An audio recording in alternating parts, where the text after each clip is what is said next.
Hello guys, nagmamadali na ako. Malilate na ako, maglalagay ako ng baon. Hindi pa ako nakaluto ng ulam. So dahil malilate na ako, so ganito na lang gagawin natin. Hindi na tayo kailangan magluto ng ulam.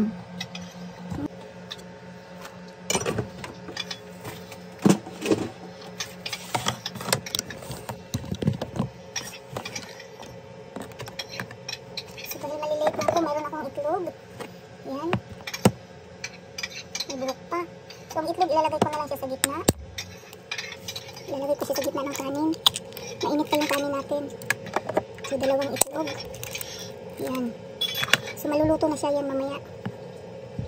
And then sasapawan natin ang kanin. Sasapawan natin siya ng kanin na mainit.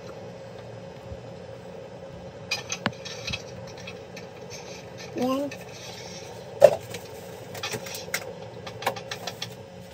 Buburan natin ng kunting asin. So ayan, hanggang mamaya. Kasi pang dinner ko ito, hanggang mamaya maluluto na siya.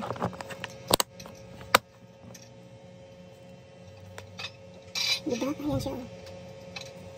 Thank you for watching. Bye bye, malalate ako.